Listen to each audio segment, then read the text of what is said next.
നമസ്കാരം. സകല മേഖലയിലും ജാതിയും മതവും നോക്കുന്ന ഒരു സമൂഹമായി നമ്മൾ മാറുകയാണ്.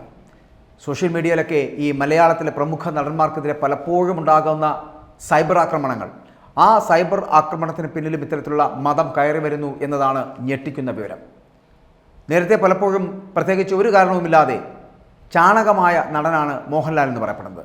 ലാലേട്ടൻ ഒരു ക്ഷേത്ര ദർശനത്തിൻ്റെ പടമോ അല്ലെങ്കിൽ മറ്റ് പൊതുപരിപാടിയുടെ ചടങ്ങോ ഇട്ടാൽ അതിൻ്റെ അടിയിൽ ചിലർ ചാണകം എന്ന് പോസ്റ്റ് ചെയ്യുന്നത് പതിവ് കാഴ്ചയാണ്. എന്നാൽ നാളിതുവരെ കേരളത്തിൻ്റെ മതേതര ഫാബ്രിക്കിനെ പരിക്കേൽപ്പിക്കുന്ന തരത്തിലുള്ള ഒരു നടപടിയും ഈ നടൻ്റെ ഭാഗത്ത് നിന്ന് ഉണ്ടായിട്ടില്ല എന്നുള്ളതാണ് വസ്തുത. പക്ഷേ അതുപോലെ തന്നെയാണ് പുഴു എന്ന സിനിമ. ആ പുഴു എന്ന സിനിമ സംബന്ധിച്ച വിവാദമുണ്ടായപ്പോൾ മമ്മൂട്ടിയെ ജിഹാദിയാക്കിയായിരുന്നു പ്രചരണം നടത്തിയിരുന്നത്. കേരളത്തിലെ ചില വിദ്വേഷ പ്രചാരകർ ഇത്തരത്തിൽ തുടങ്ങിയ ക്യാമ്പയിൻ പടർന്നതോടുകൂടി മമ്മൂട്ടി ജിഹാദിയോ എന്ന് ചോദിച്ചുകൊണ്ട് നോർത്ത് ഇന്ത്യൻ പത്രങ്ങളിൽ പോലും വാർത്തകൾ വന്നു എന്നുള്ളതാണ്. എന്നാൽ മമ്മൂട്ടിയുടെ കരിയർ അറിയുന്ന ആർക്കും അറിയാം, എത്രയോ ഹൈന്ദവ ക്രിസ്ത്യൻ കഥാപാത്രങ്ങളും അല്ലെങ്കിൽ അതടക്കമുള്ളവ വൈവിധ്യമാർന്ന റോളുകൾ അദ്ദേഹം ചെയ്തിട്ടുണ്ട് എന്നുള്ളതാണ്. നടൻ ഉണ്ണി മുകുന്ദനും BJP അനുഭാവം പ്രകടിപ്പിച്ചതിൻ്റെ പേരിലും ചില ചിത്രങ്ങളുടെ ഒളിച്ചു കിടക്കുന്ന രാഷ്ട്രീയത്തിൻ്റെ പേരിലുമൊക്കെ അദ്ദേഹത്തെ സംഖ്യയാക്കി മാറ്റുകയും ചെയ്തു. ഇപ്പോൾ ആ ഷെയ്ൻ നിഗം എന്ന യുവനടനാണ് താൻ നടത്തിയ ഒരു തെറ്റായ പരാമർശത്തിൻ്റെ പേരിൽ മാപ്പ് പറഞ്ഞിട്ട് പോലും സുഡാപ്പിയായി മാറുന്നത് എന്നുള്ളതാണ്. ഇപ്പോൾ ഷെയ്ൻ നിഗത്തിനെതിരെ സൈബർ ആക്രമണം ക്രൂരമാകുകയാണ് എന്ന് പറയേണ്ടിയിരിക്കുന്നു. കാരണം ലിറ്റിൽ ഹാർട്ട്സ് എന്ന ചിത്രത്തിൻ്റെ പ്രൊമോഷനുമായിട്ട് ബന്ധപ്പെട്ട അഭിമുഖത്തിനിടെയാണ് ഉണ്ണി മുകുന്ദനെതിരെയും അദ്ദേഹത്തിൻ്റെ ഫാൻസ് അസോസിയേഷനെതിരെയും ഒക്കെ ചേർന്നുകൊണ്ട് നടത്തിയ ഒരു പരാമർശം, അശ്ലീലം കലർന്ന ചില പരാമർശങ്ങൾ, അതാണ് ഷെയ്ൻ നിഗത്തിന് ഇപ്പോൾ വിനയായി മാറിയത്. അഭിമുഖത്തിനിടെ നടി മഹിമ നമ്പ്യാരെ കളിയാക്കുവാൻ വേണ്ടിയിട്ടായിരുന്നു ഉണ്ണി മുകുന്ദനെയും ഉണ്ണിയുടെ തന്നെ ഈ പ്രൊഡക്ഷൻ കമ്പനിയായിട്ടുള്ള ആ കമ്പനിയെയും ഒക്കെ ചേർത്തുകൊണ്ട് ഷെയ്ൻ കളിയാക്കി സംസാരിച്ചത്. പക്ഷേ ഇതിനെ തുടർന്നായിരുന്നു വിവാദങ്ങൾ ആരംഭിക്കുകയും തുടങ്ങുകയും ചെയ്തത്. അശ്ലീലം കലർന്ന തരത്തിൽ ആയിരുന്നു ഉണ്ണി മുകുന്ദൻ്റെ പ്രൊഡക്ഷൻ കമ്പനിയെക്കുറിച്ച് അല്ലെങ്കിൽ പ്രൊഡക്ഷൻ കമ്പനിയെ ഷെയ്ൻ പരാമർശിച്ചത് എന്ന് പറഞ്ഞുള്ള സൈബർ ആക്രമണമാണ് തുടങ്ങുന്നത്. ഇതിനെ തുടർന്നാണ് വലിയ രീതിയിലുള്ള വിവാദങ്ങൾ ഉണ്ടാകുന്നത് പോലും. ഉണ്ണി മുകുന്ദൻ ഫിലിംസ് എന്നാണ് ഉണ്ണി മുകുന്ദൻ്റെ പ്രൊഡക്ഷൻ കമ്പനിയുടെ പേര്, അതായത് UMF എന്നാണ് ഇതിൻ്റെ ചുരുക്കം.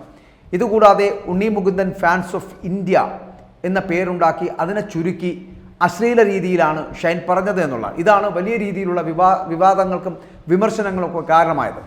തുടർന്നാണ് ഷെയ്ൻ വിശദീകരണവുമായിട്ട് രംഗത്തെത്തിയിരിക്കുന്നത്. അതായത് അത്തരത്തിലുള്ള സാഹചര്യം അദ്ദേഹം ആലോചിച്ചിട്ട് പോലുമില്ല. ഇതേ തുടർന്ന് നടത്തിയ വീഡിയോയിലൊക്കെ ഷെയ്ൻ നിഗം പറയുന്നത്, കഴിഞ്ഞ ദിവസം നിങ്ങളൊക്കെ കണ്ട വീഡിയോ ദൃശ്യത്തിലെ മുഴുവൻ ഭാഗവും കാണാതെ അതിനെ തെറ്റായി പലരും വ്യാഖ്യാനിക്കുന്നത് ശ്രദ്ധയിൽപ്പെട്ടത് തികച്ചും ഖേദകരമാണ് എന്നാണ് ഷെയ്ൻ പറയുന്നത്. മഹിയും ഉണ്ണിയും എല്ലാവരും സുഹൃത്തുക്കളാണെന്നിരിക്കെ തെറ്റായ ദിശയിലേക്ക് ചിലർ പറഞ്ഞതിനെ കൊണ്ട് എത്തിക്കുകയായിരുന്നു എന്നാണ് ഷെയ്ൻ നിഗം പറയുന്നത്. പിന്നെ അവസരം മുതലെടുത്തുകൊണ്ട് മതവിദ്വേഷത്തിന് അവസരം കാത്തു നിന്നവർക്ക് പാത്രമാകാൻ എൻ്റെ വാക്കുകൾ കാരണമായി എന്നൊരൊറ്റ കാരണം കൊണ്ടാണ് ഇന്നിവിടെ ഇത് പങ്കുവയ്ക്കുന്നത് എന്നാണ് അദ്ദേഹം പറഞ്ഞത്. മാത്രമല്ല, അവരെ പ്രബുദ്ധരായിട്ടുള്ള മലയാളികൾ അവജ്ഞയോടുകൂടി തള്ളണമെന്നും ഇത് ഷെയ്ൻ നിഗത്തിൻ്റെയും ഉണ്ണി മുകുന്ദൻ്റെയും മമ്മൂട്ടിയുടെയും മോഹൻലാലിൻ്റെയും അല്ലെങ്കിൽ സുരേഷ് ഗോപിയുടെയും ഒക്കെ നാട് തന്നെയാണ് എന്നും ഷെയ്ൻ പറയുകയാണ് ചെയ്തത്. സത്യത്തിൽ തമാശയായി പറഞ്ഞ ആ ഒരു കാര്യം ഷെയ്നിൻ്റെ കയ്യിൽ നിന്ന് പോവുകയായിരുന്നു എന്നാണ് വീഡിയോ കണ്ടവർക്ക് മനസ്സിലാക്കാൻ കഴിയുന്നത്. പക്ഷേ എന്നിട്ടും മതം പറഞ്ഞുകൊണ്ടുള്ള സൈബർ ആക്രമണമാണ് ആ നടന് നേരെ ഉണ്ടായത് എന്നുള്ളതാണ്. നേരത്തെ ലഹരി മരുന്ന് ഉപയോഗത്തിൻ്റെ പേരിലും ഷൂട്ടിംഗ് സെറ്റിൽ ഒക്കെ സമയത്തിന് വരാത്തതിൻ്റെ ഒക്കെ പേരിൽ വിലക്കടക്കം നേരിട്ടുള്ള ഒരു നടനാണ് ഷെയ്ൻ നിഗം.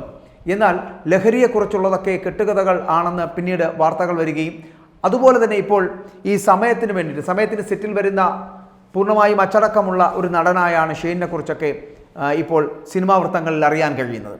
അങ്ങനെ ജാതീയമായ വേർതിരികളോ മതത്തിൻ്റെ പേരിലോ ഒക്കെ നടന്മാരെ ഇത്തരത്തിൽ കുറച്ചു കാണാൻ ശ്രമിക്കുന്നത് അല്ലെങ്കിൽ കുറിപ്പുകൾ ഉണ്ടാക്കി ഈ സൈബർ ആക്രമണം നടത്തുന്നത് ഒട്ടും ശരിയല്ല. പക്ഷേ ഏതെങ്കിലും തരത്തിൽ ചെയ്തത് തെറ്റാണ് എന്ന് ബോധ്യപ്പെടുന്നത് കൊണ്ടാണല്ലോ ഒരാൾ മാപ്പ് പറയുന്നത്. അങ്ങനെ മാപ്പ് പറഞ്ഞു കഴിഞ്ഞാൽ അദ്ദേഹം പറഞ്ഞത് തെറ്റാണെന്ന് അദ്ദേഹത്തിന് ബോധ്യമാവുകയും അത് സമൂഹത്തെ ഞാൻ പറഞ്ഞത് അങ്ങനെയല്ല എന്ന് തിരിച്ചറിയുവാനുള്ള ശ്രമം നടത്തണമെന്ന് അഭ്യർത്ഥിക്കുകയും ചെയ്താൽ എന്തിനാണ് ഇങ്ങനെ സൈബർ ആക്രമണം നടത്തുന്നത്? ഒരാളെയും നമുക്കിങ്ങനെ മതത്തിൻ്റെ പേരിൽ മാറ്റി നിർത്തേണ്ട ആവശ്യമില്ല. ഉണ്ണി മുകുന്ദനെ ആണെങ്കിലും ഷെയ്ൻ നിഗത്തിനെ ആണെങ്കിലും മമ്മൂട്ടിയോ മോഹൻലാലോ നടന്മാരാരുമാകട്ടെ, അവരെ ഇങ്ങനെ നമ്മൾ ജാതിയുടെ മതത്തിൻ്റെ പേരിൽ മാറ്റി നിർത്തേണ്ട ആവശ്യമുണ്ടോ എന്ന് ചിന്തിക്കേണ്ടത് തന്നെയാണ്. പക്ഷേ അങ്ങനെ അല്ലാതെ ഇപ്പോൾ മതത്തിൻ്റെ പേരിൽ തന്നെയാണ് അത്തരത്തിൽ ചെയ്യുന്നത് എങ്കിൽ, അശ്ലീലം കലർന്ന തരത്തിലുള്ള പ്രവർത്തനങ്ങൾ ആണ് നടത്തിയിട്ടുള്ളത് എങ്കിൽ അതിനെതിരെ പ്രതികരിക്കാം, അതാർക്ക് വേണോ പ്രതികരിക്കാം. പക്ഷേ ഇതങ്ങനെയല്ല എന്ന് ഒരാൾ ചൂണ്ടിക്കാട്ടുമ്പോൾ നമ്മൾ അതിനെതിരെ ഒരല്പം കൂടി മിതത്വം പാലിക്കണ്ടേ? ഇങ്ങനെ സൈബർ ആക്രമണം നടത്തി ഒരാളെ തുലയ്ക്കേണ്ട ആവശ്യമുണ്ടോ? സുഡാപ്പി എന്ന് വിളിച്ച് ജാതിയുടെയും മതത്തിൻ്റെയും പേര് പറഞ്ഞ് എന്തിനാണ് ഇങ്ങനെ മുന്നോട്ട് പോകുന്നത്? അതേസമയം നമ്മൾ മനസ്സിലാക്കേണ്ടത് ഈ മലയാള സിനിമാ നിരൂപണത്തിലൊക്കെ ജാതിയും മതവും ഒക്കെ കലരുന്നതായിട്ട് പരാതി വന്നുകൊണ്ടേയിരിക്കുന്ന ഒരു സാഹചര്യമാണിത്. മലയാളത്തിലെ ഏറ്റവും മികച്ച ചിത്രങ്ങളിലൊന്നായി കണക്കാക്കപ്പെടുന്നതാണ് ലോഹിതദാസിൻ്റെ രചനയിൽ സിബി മലയിൽ സംവിധാനം ചെയ്തിട്ടുള്ള മോഹൻലാൽ സേതുമാധവനായിട്ട് നമ്മുടെ കണ്ണുകളെയൊക്കെ ഈർന്നണിയിപ്പിച്ച കിരീടം എന്ന ക്ലാസിക് ചിത്രം.